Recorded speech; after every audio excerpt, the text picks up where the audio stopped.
Welcome back to day 14, 2 weeks. So awesome. We're going to cross at the shins, starting to sit up nice and tall and bring your hands together.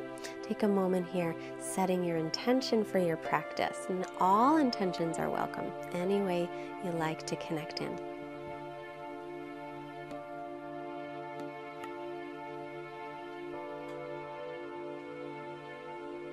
And then let's come on to our backs. Now don't forget to subscribe, become part of our Fight Master Yoga community. Our little button says love yourself, so you can click that. So draw the knees in, and then we're taking Happy Baby, the pinky toe sides of the feet. This is a good little hip opener. If you can't reach your feet, no worries. You can hold on to your shins or calves. Now extend the the left leg out. If that's too intense, bend the left knee and put the left foot onto the floor instead. This is a deeper hip opening, so if it's too deep, then you'll modify with the knee bent. Then take your right ankle just past your left knee and bring your hands through for thread the needle. We hold on to the left shin or behind the thigh. Or if you can't reach it, you can keep that left foot on the floor. And then flexing the right ankle, and gently draw the right knee forward away from the body. And then release and come back to Happy Baby. And again, feel free to hold the legs instead of the feet. Knees are moving toward armpits, legs are wide. Keep the left leg as it is, right leg extends. And again, if that's intense, bend the right knee and put the right sole of the foot onto the floor instead. It's a little less intense that way. This one's a great one for the hips. And then we'll all bend the right knee, take the left ankle just past it, holding the right shin or hold behind the thigh. Thread the needle pose, another pose to stretch the hips open. Keep your breath nice and steady. Inhales and exhales through the nose. Now draw both knees into the chest. Start to rock back and forth. Try and use your belly muscles to help you to sit up. If not, roll to the right and press yourself up. And then we'll come forward onto our hands and knees, wrists under shoulders and knees under hips. Extend the right leg back and then extend the left leg back for plank pose. And lift the backs of the knees up. If that's too much, knees can come to the floor. Always your choice. So use the belly muscles to lift, use the backs and knees, lift up. So you're using those parts of the body more, arms and shoulders are used a little bit less. Keep the back of the neck long and the tailbone's going to reach to heels. Then we're going to take the knees down. We'll roll off to the right side, the right knee is down, and stack the left hip over the right, reaching left arm up. So this is a variation of Vasisthasana side plank. Then back to the knees.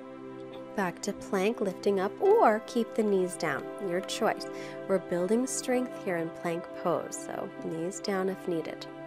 Then we'll roll to the left side. The left knee stays down. Reach right arm up, shoulders are in line with each other. And keep the top hip stacked above the bottom hip. And then back to table. Upper arms spin back and downward facing dog. Tuck the toes. If you want to bicycle the legs here for a few breaths, please do. Helps to stretch out the hamstrings a little. But remember, we want length in the spine, so stretch back even if that means that your knees are bent some. It's okay. Inhale to plank. Top of a push-up again. Exhale, chaturanga, knees down. Inhaling, upward facing dog, roll shoulder heads back, and then exhale, downward facing dog. Now, I did up dog, probably I should have done cobra, so I forgot about my cobra. Please feel free to stay with cobra. Look up and step the feet up to the hands. Take an inhale, come halfway up, and then exhale to fold hips over heels, unless the knees are bent. Inhale, press down through the feet, Utthita Hasta in Tadasana, and exhale to Samasthiti. Face the long way on your mat, the long side. Reach your arms out. Wrists are above ankles. Turn the right leg all the way out. Then shift the hips back and take your right hand down to your shin, or maybe to the block on the pinky toe side of your foot. You're going to press weight into the base of the big toe of the right foot and draw the front sitting bone under you. The bottom ribs will come forward and the top ribs will spin back. Keep the front leg nice and firm in this triangle pose. And then looking down, inhale to come up. Let's do the other side. Left leg all the way out, back toes in, line up front heel and back arch. Shift your hips back, lean as far forward as you can to get length in the bottom side of the torso. And then take your left hand down and reach up through the right arm. Crown of the head is reaching forward, and then if it feels okay on the neck, look up at your hand. You're lengthening from your navel all the way up into your chest and finding as much length as you can into the torso. And then look down to come up on the inhale. We're going to move into Prasarita Padottanasana. Feet are parallel. Inhale, open up the chest, look up. Exhale, hands to the floor. Then lengthen once more on the inhale and crown of the head down toward the floor on the exhale. Of course, crown of the head may not be touching or may not even be close. It doesn't matter. But do let the neck release. And then hands to hips, inhale to come on up. And we'll come back to the front of the mat. Today we're going to add half moon pose, Ardha Chandrasana. So if you do have blocks, get them handy. Inhale, sweep the arms up. Exhale, fold forward, hinging from the hips. Inhale, come halfway up, fingertips to floor or hands to shins. Exhale, plank. Knees can come down here at any time. Holding plank. Now, we're going to roll to the pinky toe side of the right foot, lift the left leg up. You can take the bottom knee down, just like we did before. Just drop that bottom knee down. And then back to plank. Lift the hips down, dog. This is called Vasisthasana, side plank. Takes a lot of core strength. So inhale, plank. Feet together, roll to the left side. Bottom knee is welcome to come down for more support. Otherwise, you're lifting the hips gently, tailbones reaching to heels, shoulders are in line with each other. Release it back down to plank. And Chaturanga, knees can be down, inhaling, cobra or upward dog. Exhaling to down dog. And breathing here. Remember, take the knees down and rest. That's always a great option. Bend the knees, and I hopped forward this time on the inhale. You may step. Exhale, fold. Excuse me, inhale. Reaching up. And then exhale to Samasthiti. Turn again to the long side of the mat. And we'll turn the right leg all the way out. Line up heel to arch. Inhale, shift the hips back, lean forward and down again for triangle pose, Trikonasana. So we're going to reach up through the top arm, firm the leg. Now take your left hand to your hip, grab your block, take it 6 to 12 inches in front of you, and then when you're steady, float the back leg up. You can walk it in first and then float it up. Top arm floats up to the ceiling if that's okay. If you are stable enough, and then slowly we'll make our way down and back into triangle pose. And I know that's a little bit tricky, but we will work on it some more. Let's do the left side now. Left leg out, heel to arch, shift the hips back and reach out and down. This one is tough for balance as well as we need the strength for it. Stretch up through the top arm, and now right hand to hip. Bend the front knee, walk the back foot in a little bit, and when you're ready, lift it up. Maybe stretching that top arm up as well. Shoulders are in line, reaching tailbone to heel. The lifted leg's heel is about the same height as your hip. Make sure the standing leg's foot is still parallel with the outside of the mat. Then slowly, we'll make our way back into triangle pose. As I said, it is a little tricky. Let's look down, inhale to come up. So if you didn't get it right away, no worries. Step or hop your feet together and come back to the front. Inhale, sweep up. Exhale, fold. Inhale, halfway lift. And then exhale back into plank. And again, top of a push-up. Chaturanga knees can be down, and then come all the way to the floor. Untuck the toes, arms alongside your torso, and inhale Shalabhasana, lift up. Inner thighs will lift up toward the ceiling. Widen through the collarbones, and keep the back of your neck long. And then exhale, rest. I'm resting my forehead on my hands because it's comfortable. You could also take one cheek down to the floor. Then interlace the fingers at the low back or hook the thumbs. Inhale, lifting again. Legs are lifting from the inner thighs. Pull the belly away from the floor. Lengthen your tailbone toward your heels. And then release and rest. And forehead down, or you can take the other cheek down to the floor.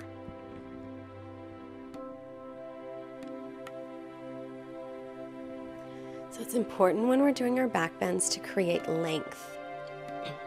So let's bring the arms by your sides. So that's why we want to lift or lengthen the tailbone to the backs of the knees as you lift up. Now bend the knees. Maybe you'll reach the feet. If you've got the feet, lift up and press them back. But still lengthen the tailbone to the backs of the knees and lift the hip points up toward the lower ribs. We want to lengthen, lengthen, lengthen. And then release. That one is called Dhanurasana. And don't worry if you didn't reach the feet. You just stay with the Shalabhasana pose. And then up onto the knees. Stretch into child's pose. And just reconnect yourself with your breath. And now we'll make our way back up and just shift one hip off to the side so you can come to seated. And then Dandasana.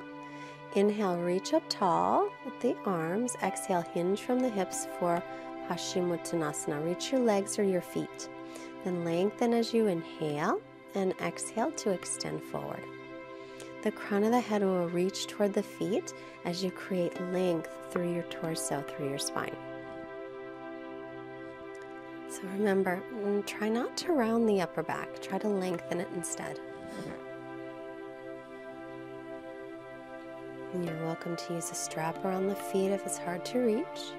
Inhale, lengthen, and then exhale. Release. Bend the right knee.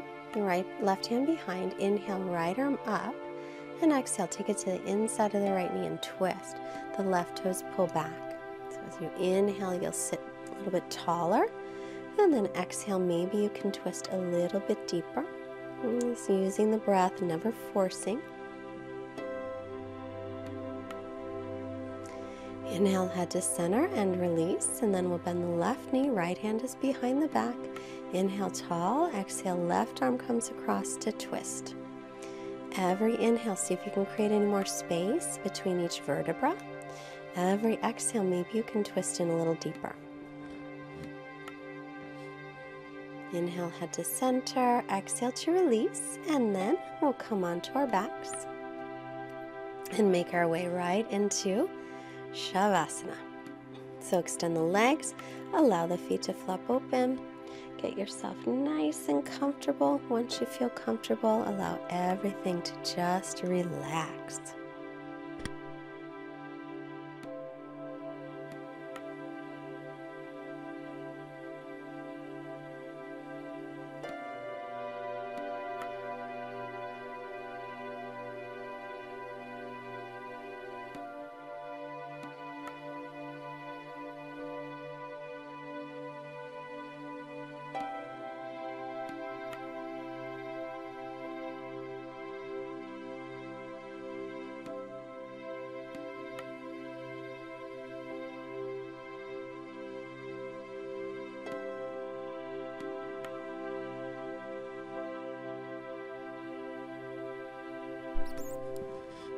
As you're resting here a little longer, our quote comes today from Amelia Barr.